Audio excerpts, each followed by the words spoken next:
নমস্কার, আমি রজত শুভ্র মুখোটি এসএসসি নিয়ে আপনাদের সবাইকে স্বাগত। আজকের আমাদের ম্যাচ অ্যানালিসিস। কিছুক্ষণ পরেই ম্যাচ শুরু হবে ডায়মন্ড হারবার এফসি বনাম ওয়ারি ইতিমধ্যে দুটো ম্যাচ খেলে ফেলেছে। খিদিরপুরের কাছে তারা 1 গোলে হেরেছে এবং সাধারণ সমিতির কাছে 1 গোলে জিতেছে। অন্যদিকে ডায়মন্ড হারবার এফসি প্রথম ম্যাচ শ্রীভূমির সঙ্গে ড্র করেছে। তাহলে আজকের ম্যাচ দু দলের কাছেই অত্যন্ত গুরুত্বপূর্ণ। এই ম্যাচের নিয়ে আমরা আলোচনা করব, কি হতে পারে, কি হতে চলেছে। এবং আমাদের সঙ্গে এই কাটাছেড়ায় আমাদের সঙ্গে আছেন আমার ডান দিকে সৌমিক দে, প্রাক্তন ভারতীয় ফুটবলার, এবং আমার বাঁ দিকে রয়েছেন অর্ণব মণ্ডল, প্রাক্তন ভারতীয় ফুটবলার। আমি সবার প্রথমে সৌমিকের কাছে যাচ্ছি। সৌমিক, ডায়মন্ড হারবার এফসি গত 2-3 বছরে কিন্তু বাংলা তথা ভারতের ফুটবলে একটা রীতিমতো নিজেদের প্রেজেন্স জানিয়ে দিয়েছে। সেই জায়গায় দাঁড়িয়ে তাদের দলের উপর একটা এক্সপেকটেশনের চাপ আছে। তারা ইতিমধ্যে আই লিগে তারা উঠেছে, আই লিগে তারা পার্টিসিপেট করবে এবার, এবং সেই জায়গায় দাঁড়িয়ে তাদের কাছে সিএফএলটা অত্যন্ত গুরুত্বপূর্ণ। কিন্তু প্রথম ম্যাচেই দেখলাম আমরা সিএফএলে তাদের প্রথম ম্যাচে ডায়মন্ড হারবার শ্রীভূমির কাছে কিন্তু আটকে গেল। ডায়মন্ড হারবার টিমটার এই মুহূর্তে দাঁড়িয়ে একটা কন্ট্রাডিকশানে ভুগছে যে তারা ফুল টিম নামাবে নাকি তারা আরএফডিএল এর জন্য প্রিপারেশন নেবে। এই গোটা পরিস্থিতিটাকে তুমি কিভাবে ব্যাখ্যা করছো? দেখো, খুব ভালো কোশ্চেন। তবে এটা ঠিকই যে ডায়মন্ড হারবার কিন্তু ওরা স্টেপ বাই স্টেপ যেতে চাইছে। ওরা বিগত কয়েক বছর ধরে যেভাবে ফুটবলটা খেলছে, ওদের চিন্তা ধারণা, ওদের নতুন কোচ কিবু বুকিনাথ যেভাবে টিমটাকে চালনা করছে, এবং পেছনে তো অলওয়েজ স্টাফরা রয়েছে। তবে ওদের কিন্তু চিন্তাধারণা অনেক ওপরে, ওদের আইএসএল চিন্তাধারণা। তারপরে আই লিগে ওরা এবছর উঠেছে এবং আই লিগে ভালো ফল করার চেষ্টা করছে এবং ভালো টিম করার চেষ্টা করছে। আর যেহেতু কলকাতার লিগ এখন চলছে, কলকাতার লিগটা কিন্তু ওরা জুনিয়র টিমটাকে খেলাচ্ছে। তাও ফার্স্ট ম্যাচ হতে পারে, একটা যে কোনো টুর্নামেন্ট হোক, লিগের হোক, ফার্স্ট ম্যাচ একটা পরিস্থিতি একটা উল্টো হতেই পারে, কোনোটা জিততে পারে, কোনোটা হারতে পারে। ড্র করেছে, অবশ্যই দেখে নিতে হয় ফার্স্ট ম্যাচটা তাদের ডায়মন্ড হারবার টিমটা কিরকমভাবে প্রস্তুত নিয়েছে। প্রথম ম্যাচ হয়তো আজকে আবার ঘুরে যেতে পারে, আজকে আবার ভালো ফুটবল খেলতে পারে। সব কিছু ভুলভ্রান্তি যেটা ফার্স্ট ম্যাচে হয়েছিল সেগুলো হয়তো কোচেরা মিলে সব কিছু ঠিকঠাক করে প্লেয়ারদের মধ্যে ঢুকিয়েছে। ঢোকানোর ফলে যদি সেই শুধরে নিতে পারে সেই খেলাটা, কিন্তু আজকে কিন্তু অতি অবশ্যই জিতার চেষ্টা করবে তারা। এক্স্যাক্টলি। এর আমি একটু অর্ণবের কাছে আসি। অর্ণব, আমি একটা দেখতে পাচ্ছি যে দুবিধা ডায়মন্ড হারবার টিমের। তাদের কাছে যেমনটা সৌমিক বললো, তাদের কাছে লক্ষ্য কিন্তু লং টার্ম। তারা ভবিষ্যতে আইএসএলে পার্টিসিপেট করার জন্য তারা প্রস্তুতি নিচ্ছে। এবছর তারা আই লিগের জন্য ভালো টিম সাজিয়েছে, কিন্তু সিএফএলটাকেও তো তারা মানে খুব একটা হেলাফেলা করার টুর্নামেন্ট নয়। সিএফএলটাকেও তাদের ব্যালেন্স করতে হবে। আমরা দেখলাম প্রথম ম্যাচটা ডায়মন্ড হারবার যাদের নামালো মূলত 19-20 বছরের সমস্ত প্লেয়াররা। তারা নিজেরাই বলছে যে তারা ফুটবল ডেভেলপমেন্টের ওপর জোর দিচ্ছে, কিন্তু কলকাতার লিগটাও তো তাদের কাছে ইম্পর্টেন্ট। এই ব্যালেন্সটা করাটা তাদের কাছে কতটা টাফ? দেখো, ওদের একটা যেটা বলি লিগের একটা লোকাল সেন্টিমেন্ট থাকে। ওদের এখন প্রায়োরিটি কী হচ্ছে, যে আমি যেটা লাস্ট ইয়ার আমি যে প্লেয়ারগুলো ম্যাচ টাইম পাইনি তাদেরকে এই বছর খেলানো, তাদেরকে রেডি করা, যেটা বললে আরএফডিএল এর জন্য ডুরান্ড আসছে, প্রিপারেশান নিচ্ছে, আলাদা একটা সেট আপ রেখেছে।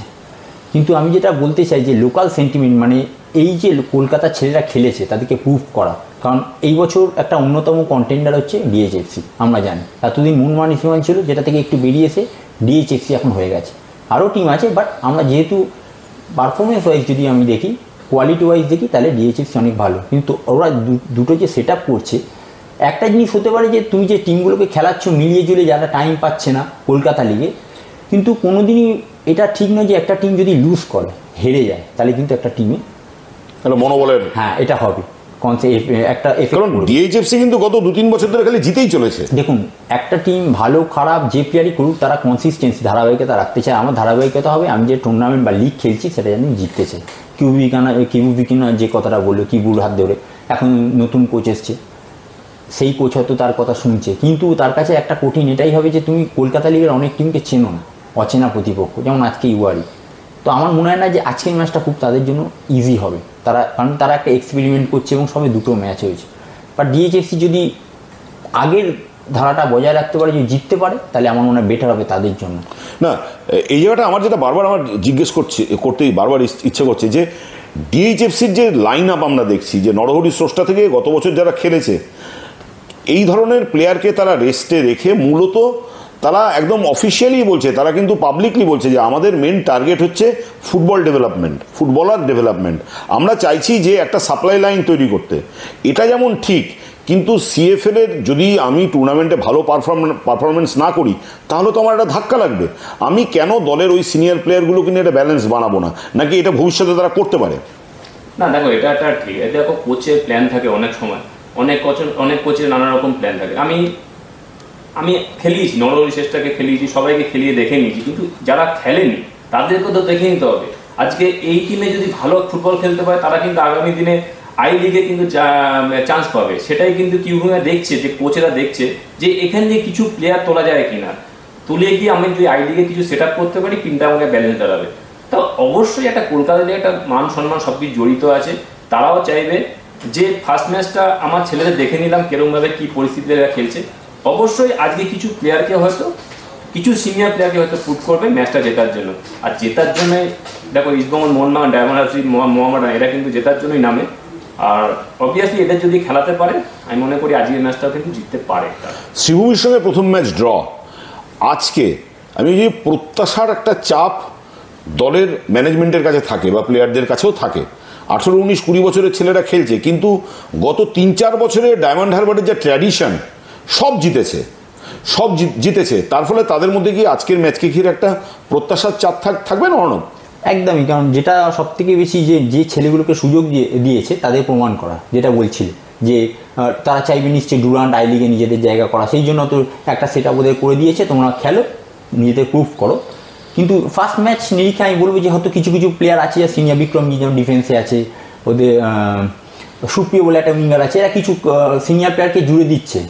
কিন্তু যে ব্যাপারটা হচ্ছে ওয়ারির মতো টিমের কাছে, তারা কি চাইবে, তাদের কিছু হারানোর নেই। তারা জানবে যদি তাদের এখন ডিএইচএফসি বলো বা মোহনবাগান, সুরুচি, এদের এগেনস্টে বা রেনবো, যারা তথাকথিত এই লিগে দেখলাম যে এখন অব্দি স্ট্রং টিম, তাদের এগেনস্টে একটু ভালো খেলা, মানে সুপার সিক্সের কন্টেন্ডার যারা, হ্যাঁ, আমার নিজেকে প্রমাণ করা। এবং ওয়ারি হয়তো সেটাই চেষ্টা করবো আজকের ছেলেরা, যে আমি আরও বেটার করবো। যদি নেক্সট ইয়ার আমার ডিএইচএফসি দেয়, যদি টিমে নেয়, তো আমার মনে হয় না আজকের ম্যাচটা খুব একটা ইজি হবে। যদি সেই কিছু প্লেয়ারকে যদি সিনিয়র বলতে যারা খেলেছে কলকাতা লিগে যে এক্সপিরিয়েন্স, সেগুলোকে না দিলে কিন্তু আজকের ম্যাচ খুব একটা ইজি হবে না। ডায়মন্ড হারবারের আজকে প্রতিপক্ষ ওয়ারি। আমরা ওয়ারিকে নিয়ে একটু আলোচনা করছিলাম। ওয়ারি কিন্তু প্রথম ম্যাচ আমরা দেখেছি যে ওয়ারি খিদিরপুরের কাছে হেরেছে আর সাধারণ সমিতির কাছে জিতেছে।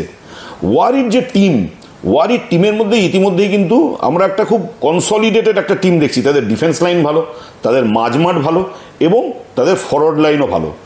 যে আমরা এখন পর্যন্ত যে ওয়ারি টিমের প্রথম দুটো ম্যাচে যে 3জন প্লেয়ার অত্যন্ত ভালো পারফর্ম করেছে এই সিএফএল এখন পর্যন্ত যা হয়েছে, একটা যে সৌরভ, একজন দীনেশ, আর একটা যে রাকেশ কাপুরিয়া।